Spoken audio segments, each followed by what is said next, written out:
Última hora. Comunicado importante. Marjorie Taylor ha enviado importantes declaraciones el día de hoy.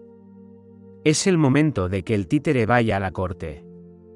Parece ser que la honorable Marjorie Taylor ha iniciado un proceso legal para saber la verdad sobre todo lo que pasó con los negocios del títere y China. Este discurso que entrego hoy Marjorie parece ser el más importante hasta el momento, debido a que en este discurso contó todo acerca de lo que hará para lograr un mejor país.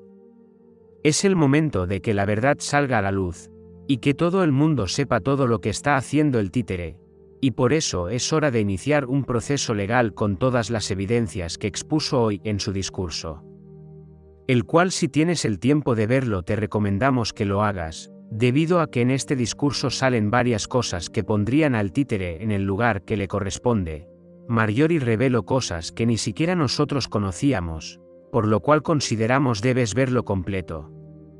A continuación, el discurso más importante hasta el momento de Marjorie subtitulado completamente en español. Antes que nada, te queremos agradecer de parte de todo el equipo de Tu Mundo Ahora, debido a que nuestro equipo sigue trabajando para que la información que recibas sea la mejor. Gracias por todo tu apoyo, que Dios te bendiga, y que la paz venga para todos. Ahora sí el comunicado de Marjorie. God bless you guys. All right, I just got to check something. I just want to make sure I'm in the right place. Tell me, who is your president? That's my president too. Okay, I just wanted to make sure I was with friends and family, not with Antifa or BLM or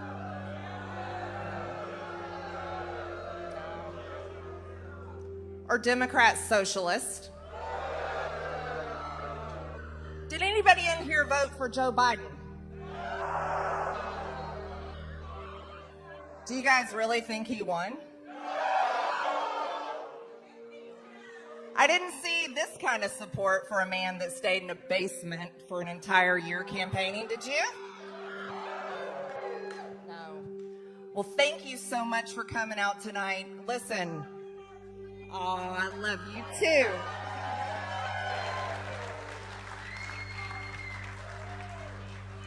Let me tell you all what we're doing, and it's really important. Matt Gaetz and I got together, and I said, we got to do something. We live in the greatest country in the world, the United States of America.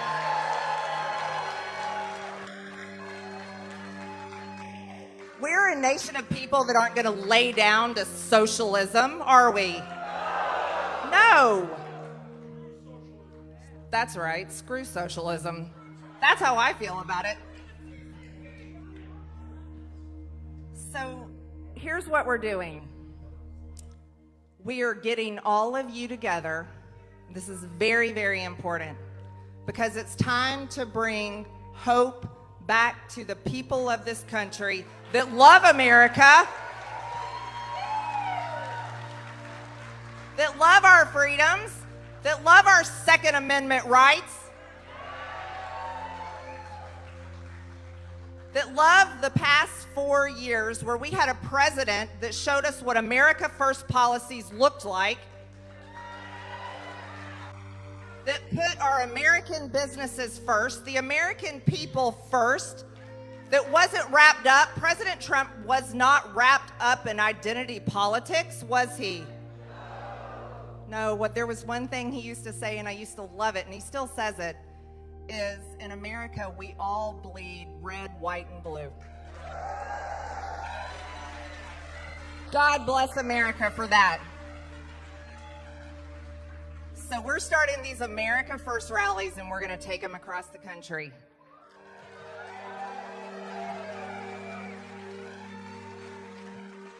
Because I'll tell you something, I'm a first-time Congresswoman. I've never held office before. I'm a regular person, just like every single one of you.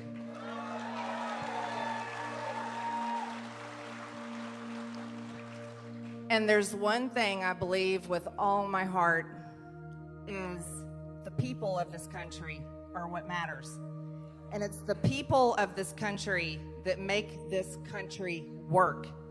It's the small business owners, the people that go to work every single day and work long hours and make ends meet.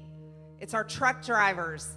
It's the people that work in our small businesses, our restaurants, construction companies, all kinds of small companies across this country that love it so much, that don't ask for a handout. You work hard every single day, you pay your taxes, you do everything right, but now you're being controlled in a government that is trying to take away all your freedoms. We're not going to let that happen. And I know for a fact when we pull everyone together, because it's the people in America that can make it change, right? I believe in people over politicians.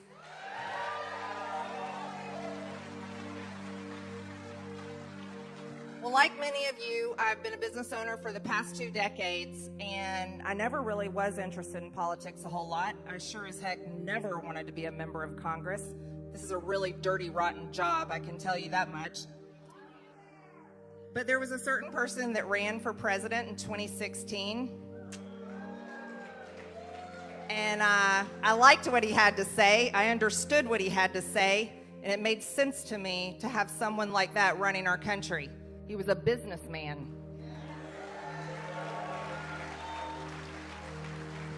And then I'll tell you what happened. We elected him. We got the Republican-controlled House, the Republican-controlled Senate, and Donald J. Trump in the White House. And I thought, wow, things are about to happen. We're going to build the wall. We're going to defund Planned Parenthood. We're going to defund sanctuary cities. Yeah. We're going to repeal Obamacare. And I thought, wow, this is fantastic. But guess what? That didn't happen. Didn't happen in the first 2 years under President Trump with Republicans running the show.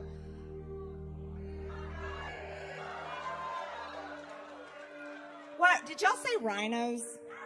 Yeah. Okay, well, let me explain to you all what they don't understand in Washington, D.C., and what the political consultants and those that run everything in Washington and the staff that never ever leaves, they just move around. They don't understand what you all just said. Rhinos, Republican in name only. They don't understand that how regular people, which is all the voters, by the way, 75 million people, are tired of Republicans saying these things but not delivering, right? Wait, say it again. Good, we want everybody to know that. So, here's the deal. That's when I started paying attention, when Nancy Pelosi took the gavel.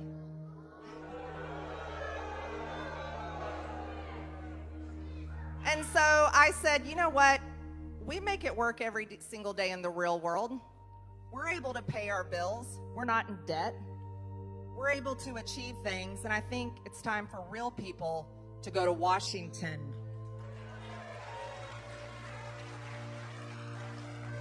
And so that's why I'm a member of Congress. And they don't like me very much.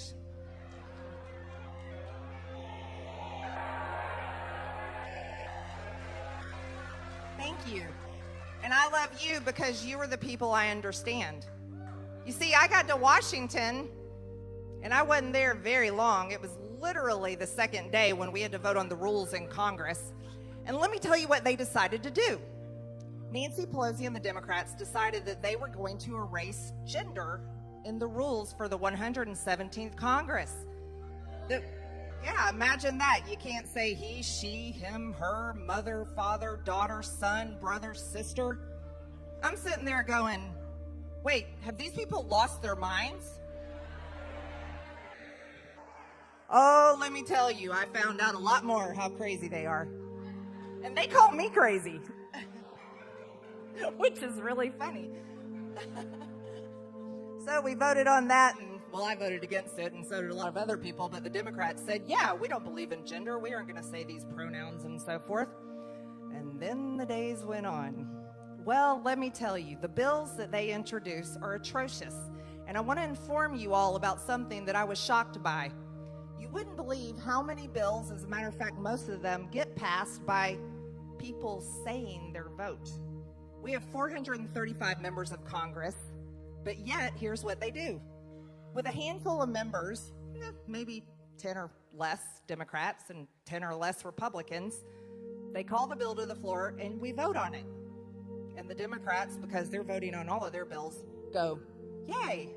And then all of us Republicans are like, nay. But sadly, some Republicans say yay, which I still haven't figured out. And then it passes. Well, I want to tell you, the first time I saw a bill pass like that, I think it was audible when my chin hit the floor. You see, I believe that all members of Congress should actually vote. What do you guys think? Isn't that a novel idea? Well, you see, the Democrats in charge were so sweet to me, and then there were I think, 11 Republicans, something like that, 10 or 11. I have that list, I'm hanging on to it, that were so nice to give me some free time. And they decided to kick me off committees over a few things that they didn't like on Facebook some years back.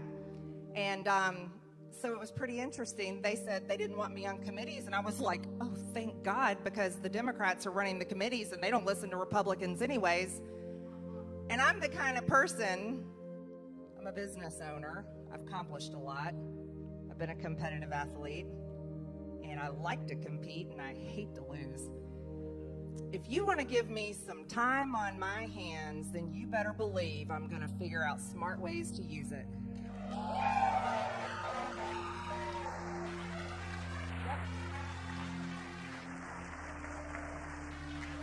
So, I got with some people, some smart people, and I learned a little bit about floor procedure and floor action and how all this stuff works there in the chamber. And then I found out that I can make things happen, and I don't even have to be on committees.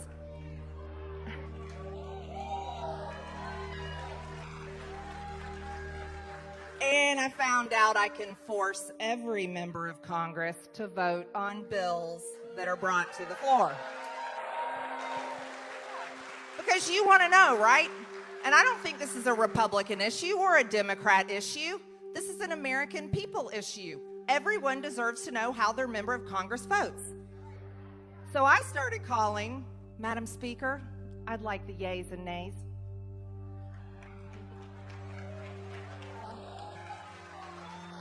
Well, let me tell you, you'd have thought that a bomb went off in there, and that would be a really bad thing. Because everyone was very upset with me about that. Oh, the audacity of that Marjorie Taylor Greene calling for recorded votes. How dare she put us on record? Yeah.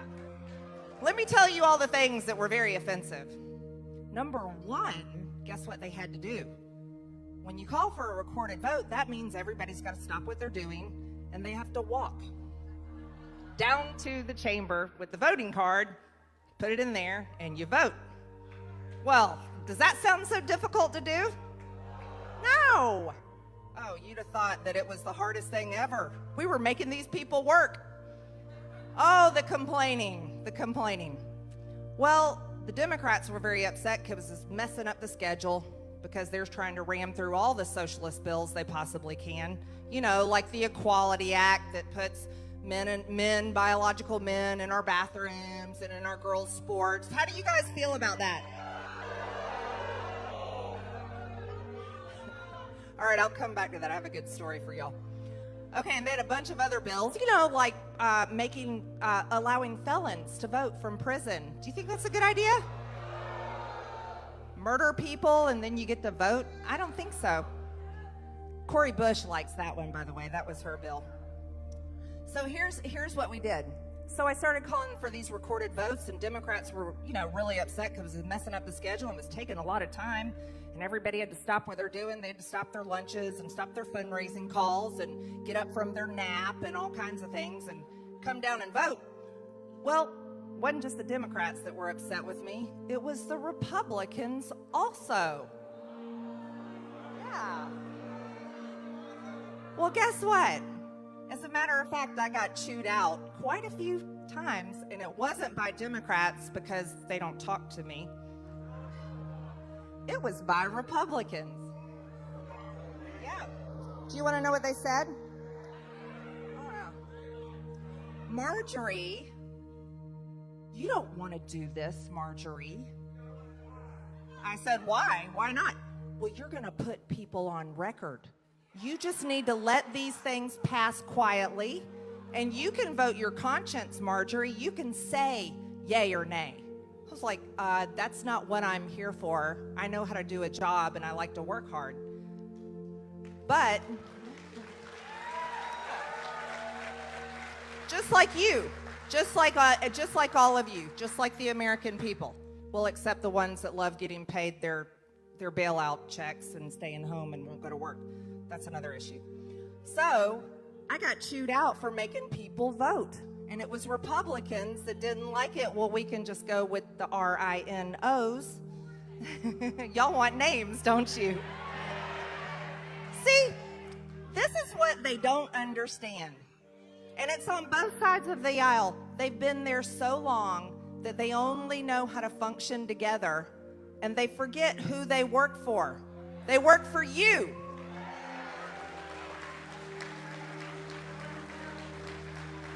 Well, let me tell you, once we started putting them on record and calling for recorded votes, and I started getting help from my friends in the House Freedom Caucus, by the way, and I started getting help from people like Matt Gaetz, and we started calling for recorded votes. Well, that changed things, and here's how it changed. For instance, there was one week, there were 28 bills that were set to go out there, and I said, put it on Twitter, because evidently Twitter is where you tell everybody everything, unless you get kicked off, right? I said, I'll be calling for the yays and nays. And then all of a sudden, magically, boy, that list got dropped down. There was only 5 bills that came through that week.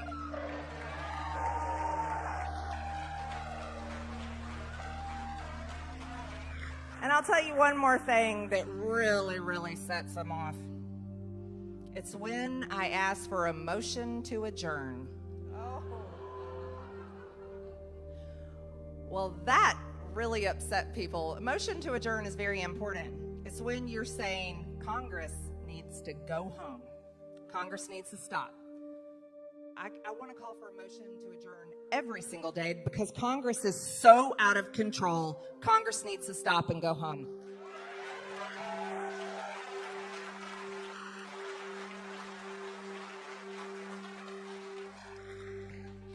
So let's talk about science. Do you guys believe in science? Trust the science, right? I'll tell you a quick story about my neighbor across the street. My neighbor across the hall. Apparently I have a Democrat across the hall. I didn't know it because, again, they don't really talk to me much. Anyways, I found out because there was a video on Twitter, and it was the week of the Equality Act, and I had been pretty vocal about that, saying that's not a good idea. And there was a video on Twitter that was tagging me with my neighbor across the hall, Democrat Representative Marie Newman. And I'd never met her, and usually I'm from the South. When we meet our neighbors, we do it with like a plate of cookies or some brownies or something, maybe a bottle of wine. That's not how I met my neighbor.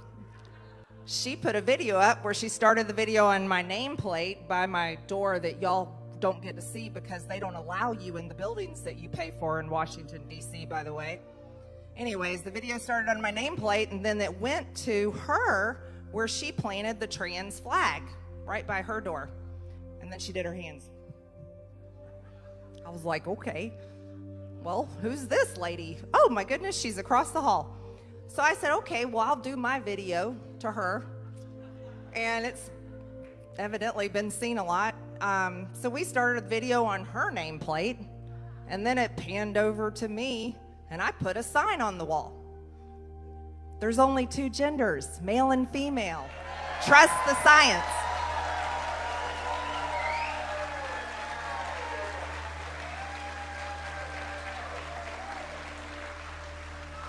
So I lovingly call her now Maria New Person because she doesn't believe in gender, so why call her Newman? She's like, New Person. And I've left my sign up, so when Nancy Pelosi decides that the taxpayers can come to Washington and go in the Capitol again and the office buildings again, I really hope you all come to visit me and take a picture by my sign. I would very much like that. Let's talk about some other things. Do you all think that Joe Biden should be impeached?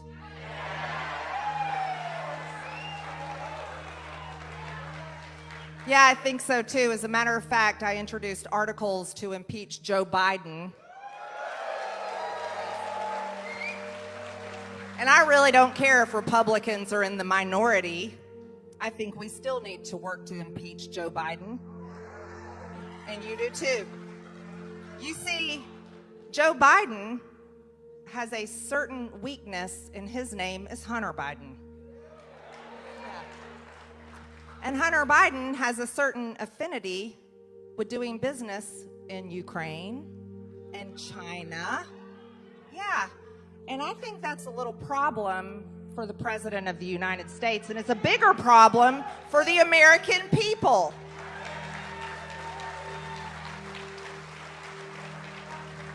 Because the Democrats impeached President Trump over a perfect phone call, by the way. So, I don't think that's the way that it works. And I think accountability is important. After all, the American people, all of you and all of me, all my life, we've had to be accountable, right? Nobody just lets us off the hook because we're friends with all the right people. Isn't that so? No. And the American people deserve to see our leaders who are paid with our tax dollars held accountable for doing wrong to the American people.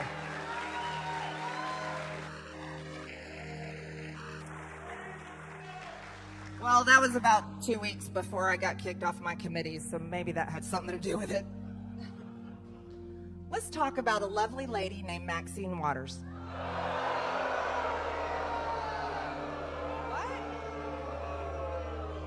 I can't believe y'all don't like her. She's been serving in Congress, I think, longer than I've been alive. Well, how do you guys feel about a member of Congress traveling to another state that she doesn't live in, where there have been riots night after night, going there late at night, staying out past curfew, demanding a certain verdict for a trial that was still going on? I think that's inappropriate, don't you? And then telling the rioters, the people that are rioting, breaking the law, by the way, getting arrested at night, saying, what was she saying? Be more confrontational. Stay in the streets, take to the streets, break the curfew, be more confrontational. Well, here's the question that we need to ask. After a year that the American people had to deal with watching cities burn, cities on fire, businesses looted, innocent people attacked, streets blocked, people in cars and trucks attacked, police officers night after night being attacked, and so much more. Innocent people like retired police officer David Dorn being murdered. Let me ask you all, what is more confrontational than that? What did Maxine Waters mean? Maxine Waters should be expelled from Congress.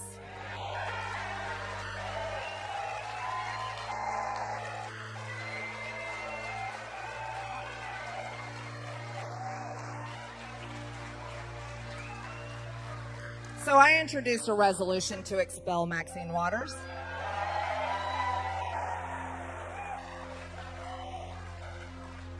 I've also introduced a lot of legislation that they keep saying, Marjorie, we can't get that done.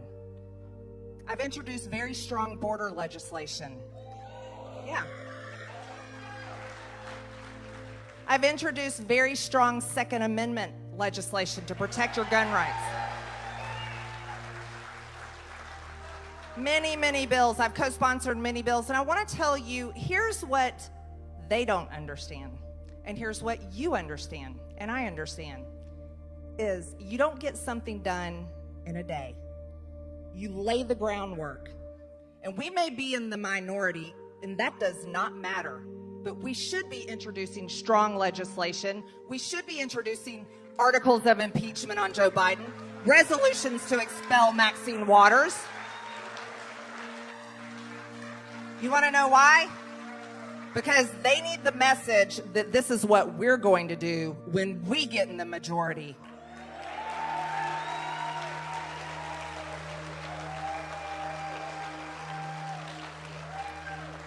And the Republicans in Congress need a lesson from the American people, the Republican voters, and the Republican donors. Money talks, everybody. That's right. You are the majority. Here's what Republicans in Congress need reminded of. The American people, the Republican voters and donors, don't want to be told stuff on Fox News.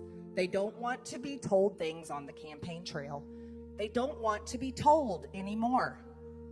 Republicans, voters, and donors, and people that would join the Republican Party, but they don't because they see Republicans fail, is they want to see action. You want to see action.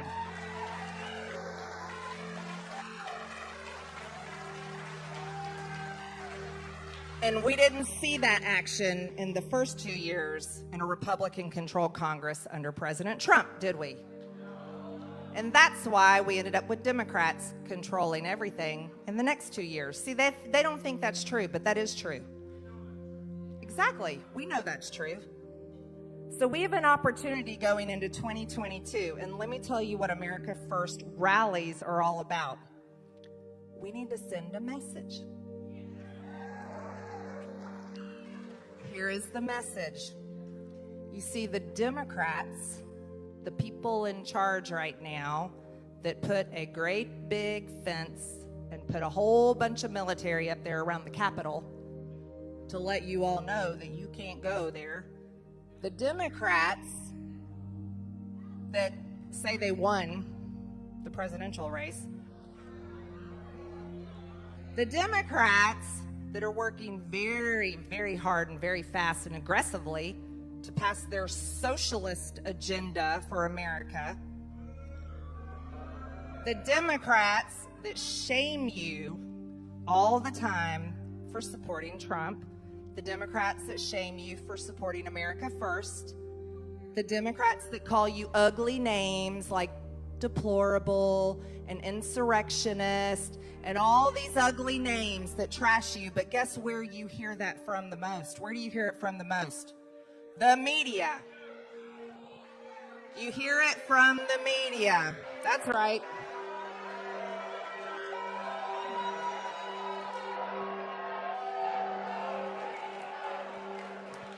So you get told every single day, oh, if you want election integrity, you're a terrible person. Well, guess what? It's the hashtag resist crowd.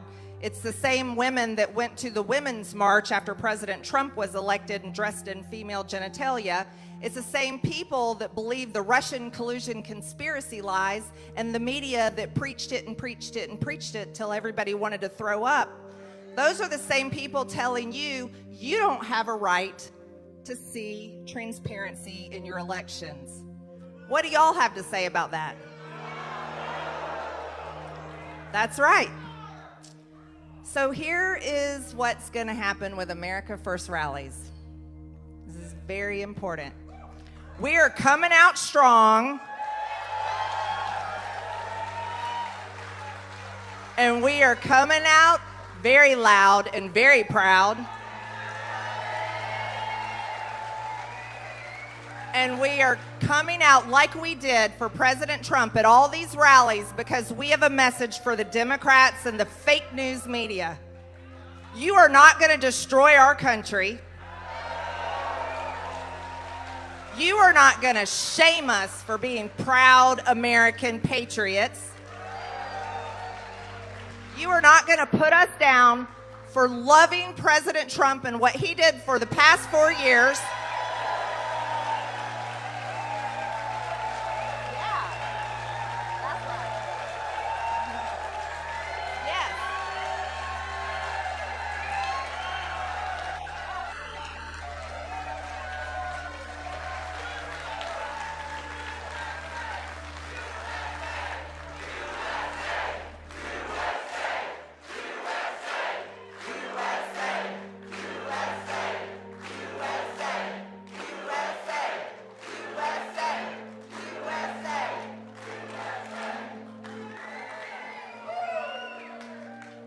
You see, they thought you were going to not come out anymore. They thought they have intimidated you. They thought you were defeated.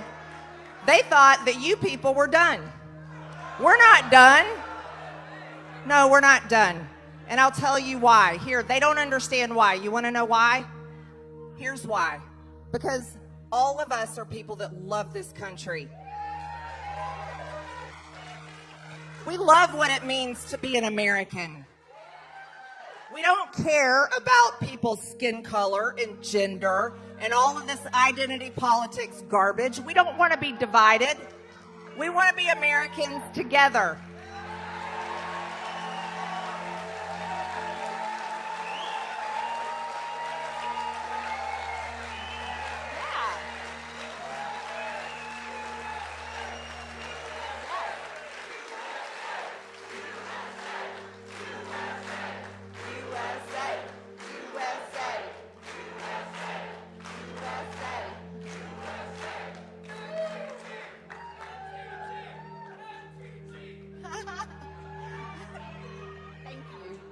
Thank you.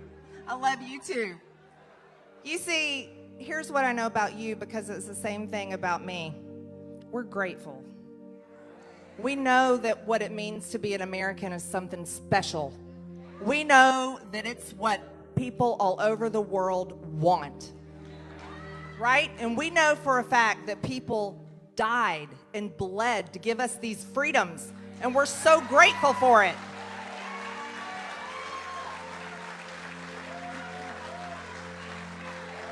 That's right. And God bless you. If you're a veteran in here, stand up. God bless you. Thank you. Thank you. Thank you. Thank you. Thank you so much. See, the veterans that serve this country, they're the greatest men and women in this nation. They sign up. None of these veterans signed up to go serve and protect our country because they wanted America to be a socialist nation. No. You signed up for freedom because you love it and you want to preserve it, not only for yourself, but your family, your children, your grandchildren, your great-grandchildren, and people in the future you know you'll never meet. And see, that's something that has been forgotten, and it means something. You see, there's something else I know about every single one of you. You're tired of the lies.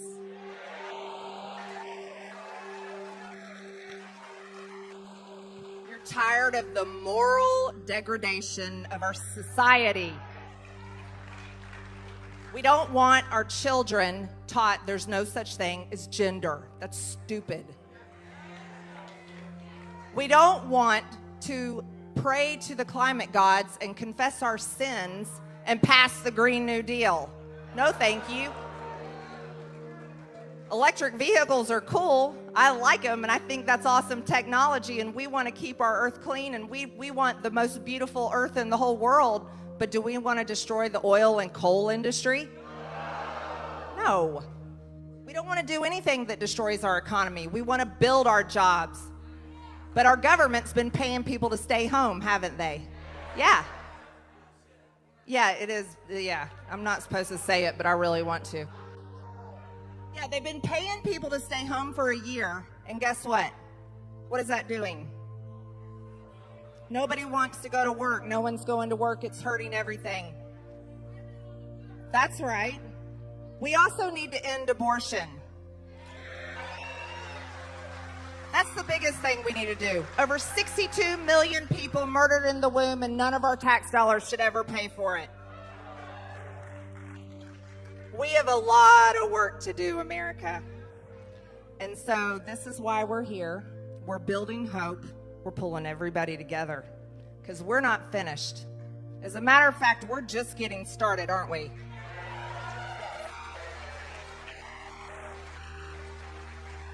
So you guys plan to stick around. I hope you're not going to leave anytime soon. No, you need to stay. So, number one, share this with your friends. Share this with your family. America is the greatest country in the world. Yes? My favorite president, President Trump. Your favorite president, President Trump. He has not quit. He's not given up. And he loves all of you. He loves you guys. And we love him, don't we? But here's what we need.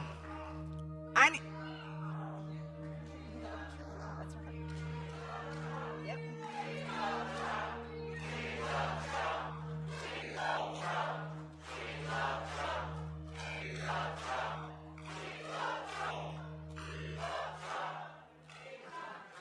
And he loves you, and I guarantee you he's watching, so he knows you love him.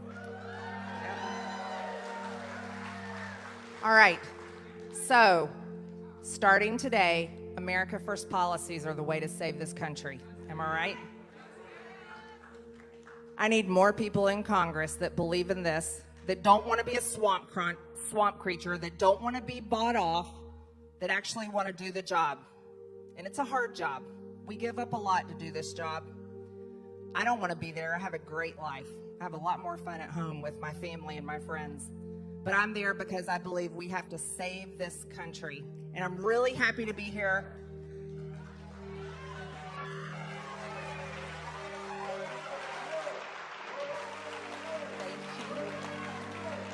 Thank you. And I'm with you.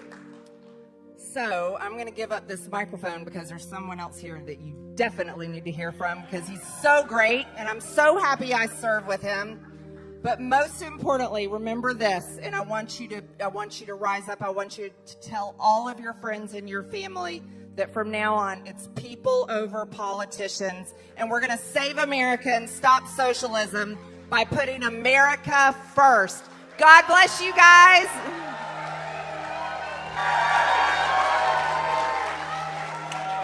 Where should we go? Marjorie Taylor Greene asked me to kick off the America First rally tour. The villages, I said. Thank you all so much. I cannot tell you how much this means to me to have you here supporting Marjorie and I. I'm a marked man in Congress. I'm a canceled man in some corners of the internet. I might be a wanted man by the deep state, but I am a Florida man, and it is good to be home.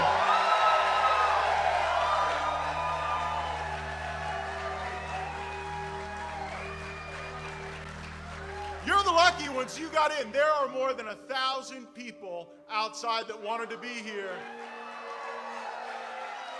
And I think 2 of them might have been Antifa. There is not a strong Antifa chapter in the villages.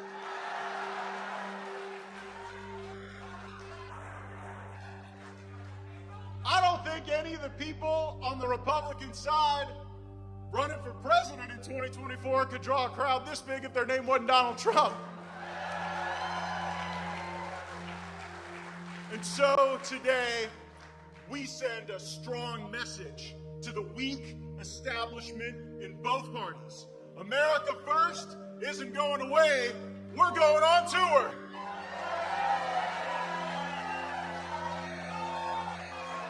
Here in Florida and across this great country, we love America so much, and we will not wave the flag of surrender in the face of the Democrats, the socialists, the deep state, or the establishment. America is too precious. We love her too much, and we will never stop fighting for her.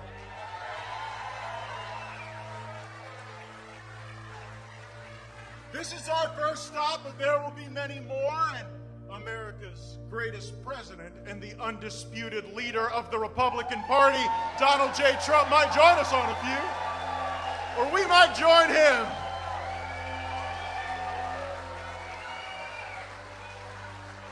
We have never abandoned Trump, and he has never abandoned America. He is still fighting for us. He will continue to fight for us, and we're going to have his back when he does. The way forward is not a repackaged, regurgitated version of Paul Ryan's Better Way.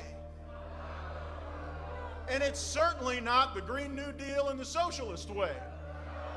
Our way, America first, will rule the day. Isn't it obvious? It's our ideas, it's our patriotism and positive. We just thought we'd have a little chat, talk about our time in Congress, what we got to do. I know there's more waiting, so if you got to go, other folks can come in. But I wanted, there was a moment in Congress, kind of behind the scenes, that I got to observe, and I wanted to be able to share it with all of you. With some Republicans, there is a real fear that if you fight hard, if you stick your neck out, well, gosh, then people might write mean blog posts about you or say awful things about your family on Twitter. And so there was a feeling among some of our fellow Republicans that if we would just abandon Marjorie, if we would just send her to some basement office and pretend she didn't exist, that maybe people would be nicer to us. And a lot of those folks didn't even know this fantastic patriotic woman. And Marjorie gave a speech to our conference about her life, about her experiences, about her ideology, about her mistakes. And she won so many of them over. And my fiance Ginger said to me, "Why can't you do that?" And I don't know, because I haven't really won that many over. But Marjorie, I wanted a chance for you to talk maybe less about policy, but more about the fantastic life you've led that has given all of us the great benefit of your public service. Thank you, Matt. Thank you. And Ginger, I don't know where you are right now, but honey, I'll talk to you about marriage later. It's okay. I've been married a long time. He's going to be fantastic. So I got judged very, very harshly by the media.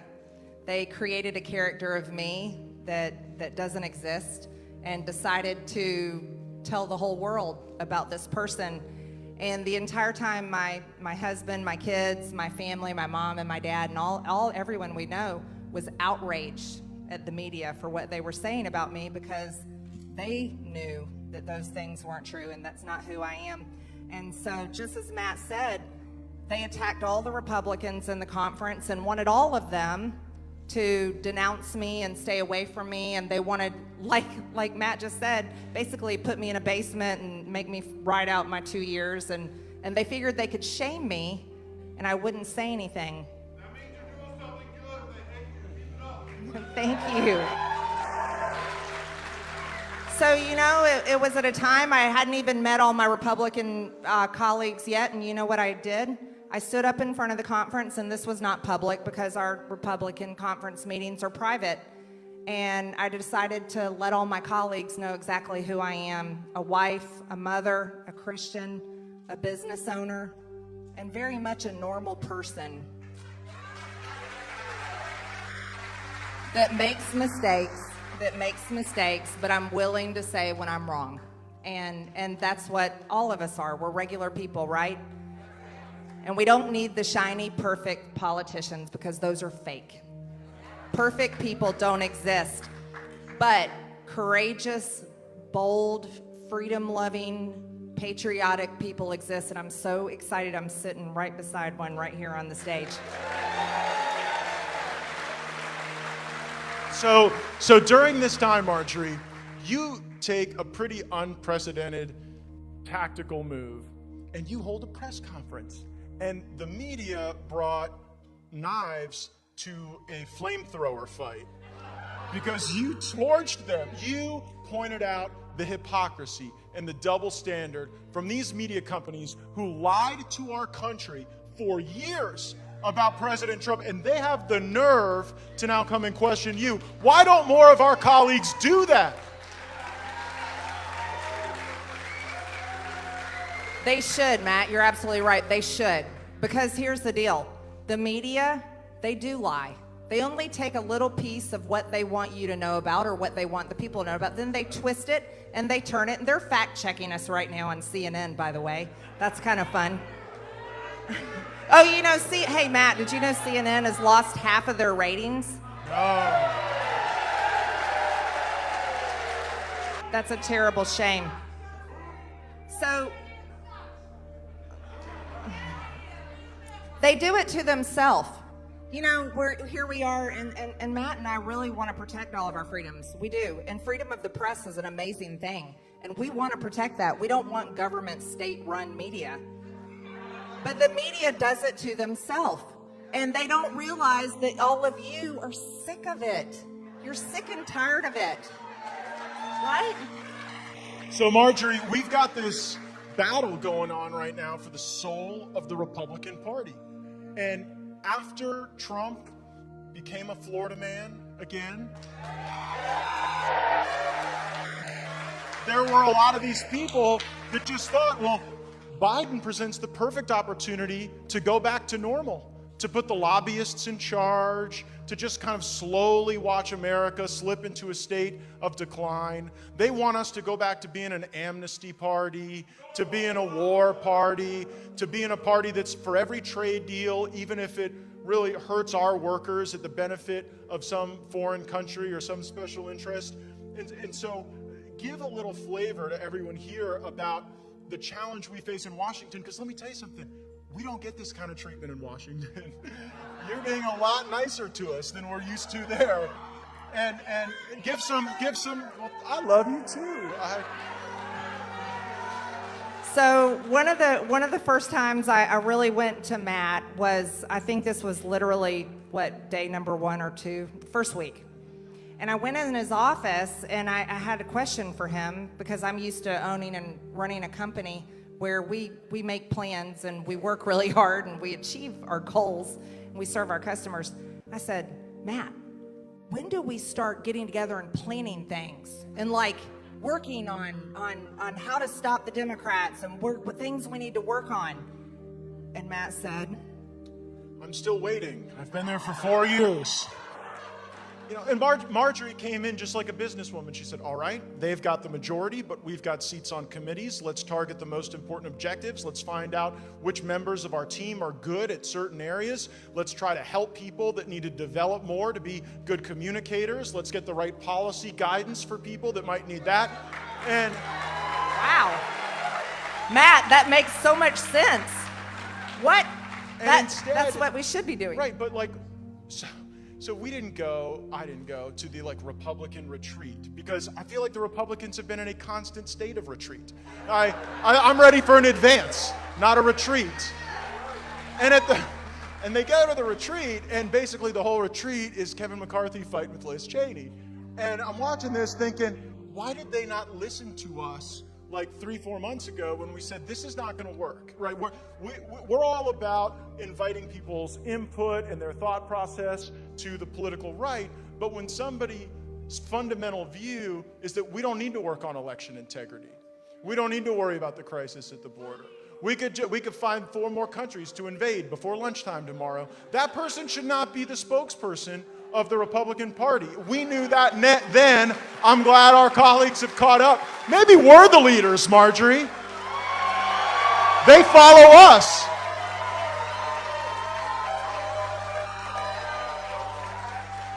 You know, I didn't go to the Republican conference trip either. I didn't go on that retreat. So I don't know how much you guys know, but we already tried to remove Liz Cheney as our chairwoman. There was a very big effort there. We voted to kick her out a few months ago. We were ahead on this. We don't understand why it took leadership and everybody else to get to this point. But that's the problem, isn't it? It's exactly the problem. They don't understand what Matt just described about formulating plans and organizing and putting people in charge where their strengths are and developing something that's going to work and aggressively work while the Democrats are systematically tearing down our country and burning it to the ground. Well, money plays a big role. And I could just tell you, there are 3 members of Congress who don't take corporate PAC money. Ted Cruz, Matt Gaetz, and Marjorie Taylor Greene. And that's right. As a matter of fact, I think the $5 that someone donates to us means more to us and your support and your thank yous and your kind letters and the wonderful things you say mean more to us than your prayers. Your prayers, absolutely. Some of us need those more than others at times. That's right. That's right. So, speaking of certain types of Republicans, the kinds that really don't appreciate the president and want to go along with insanity, there's another little guy that we both know that might need a little visit, I think, maybe on our rally tour. Little Adam. You know who I'm talking about?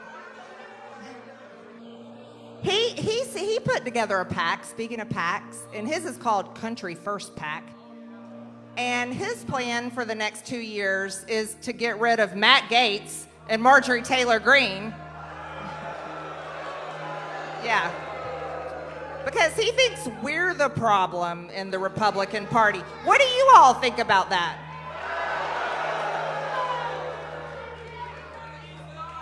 He thinks there should be bipartisanship with the Democrat Socialists. How about that?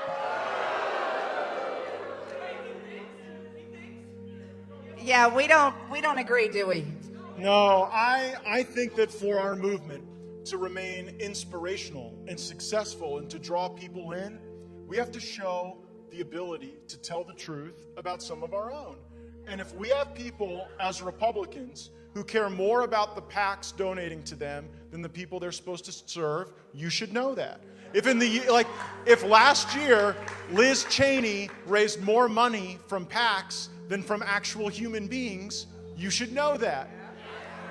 If Adam Kinzinger wants to be the front man for the establishment to bring our party back to the days of Mitt Romney and John Kasich, and you know what? I'm not going back. This is Donald Trump's party, and I'm a Donald Trump Republican. Yeah.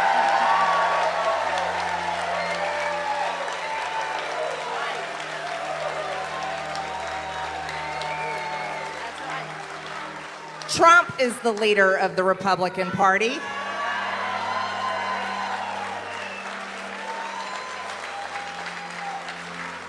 I know what he's going to say when we talk tonight. He's going to be like, Matt, I've got to go to the villages. I miss the villages.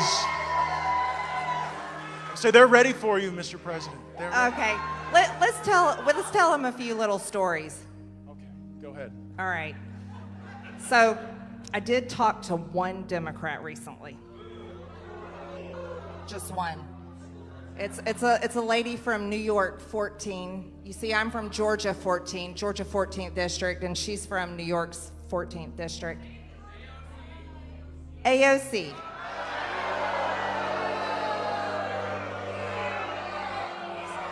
Wait. I mean Sandy Cortez. So little Sandy wrote a little 14-page piece of legislation called the Green New Deal. Is anyone familiar? Little Sandy has a degree in economics. I have a business degree, and I'm a successful business owner. But Sandy has worked in the restaurant industry, and that's a hard job. I waited tables in college, so I commend her for that, and I'm serious. But I have a real big problem with the Green New Deal. It's going to destroy our economy. And it's going to hand over our energy needs to China, who, by the way, has no interest in bowing to the climate gods. As a matter of fact, President Xi has said that he's going to increase production and increase carbon output to 2035 when Joe Biden says he's cutting ours in half by 2030. I don't think that's a very smart strategy, do you? So I'd been tweeting at AOC because social media seems to be the only way to talk to her, and she didn't tweet back, so I don't know what that's all about. But I've been saying I want to debate about the Green New Deal. Because we owe it to the American people to debate the Green New Deal from the opposite sides, because it's the American people that it would truly affect. And so Matt and I were hanging out in the chamber, watching the insanity that goes on every day. I think Jerry Nadler was taking a nap. Nancy Pelosi was not up there in the chair where she's supposed to be, like she never is. Where does she go? Do we even know? She's off ripping up speeches. Yeah. She's getting her hair blown out. There's nothing wrong with getting your hair blown out. That's true. Nothing at all. Matt does have the greatest hair, everybody. So I said, oh my gosh, there's Sandy. She's down there. I see her. So I hopped up, went down, and I was like, hey, I'm Marjorie Taylor Greene. At this point, I gather everybody in the back, and I'm like, this is going to be good. I'm like, glad I caught you here where we work, or something like that. But I'd like to debate you on the Green New Deal. Oh. Well, first off, she wasn't very happy to talk to me. I don't understand why. And she said, well, have you even read it? And I was like, oh my goodness, she sounds like my kids did when they were in high school.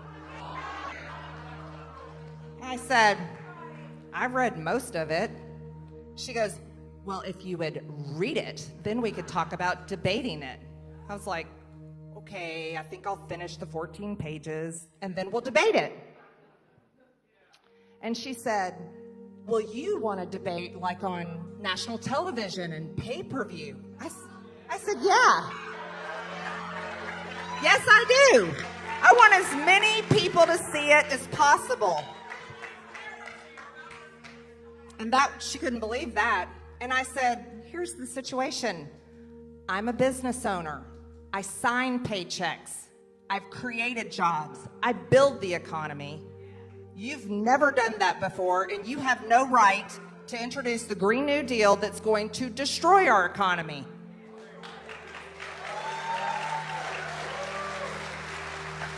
Then she told me something I didn't know. She said, well, I've launched restaurants in New York. She's launched restaurants in New York. But here's the deal, guess what? She didn't own one. She didn't work through the past year where they could barely keep their doors open, and many of them closed down. She has no clue what it's like to try to bring customers in, try to make and keep your employees on the payroll, and pay the rent, and pay the bills, and hope to God that maybe you have a little money left to pay yourself. She doesn't understand that, but she's got a degree in economics and she's launched restaurants before. She is not my least favorite member of Congress. That goes to Adam Schiff. This guy, the lies just pour out of him. And what I wonder is, like, did they think we were never going to get the truth? Did they think we wouldn't finally see that the whole Russia hoax was built on a lie? Did they think that President Trump wouldn't release the transcript from the Ukraine call? These people had a bloodlust for impeachment, and it hurt our country. We could have done so much more if they would have seen the potential in coming together and advancing our nation. But yeah, if there was one member I had to get rid of, if I had Maxine or Schiff, it would be a tough one. It would be tough. You know what? I have to tell you, Aren't we all thankful for the hard work that Congressman Matt Gaetz did during this Russia hoax? Thank you. He defended our president. He fought for him. He fought for our country against the big lie, which is Russian collusion conspiracy theories. Thank you.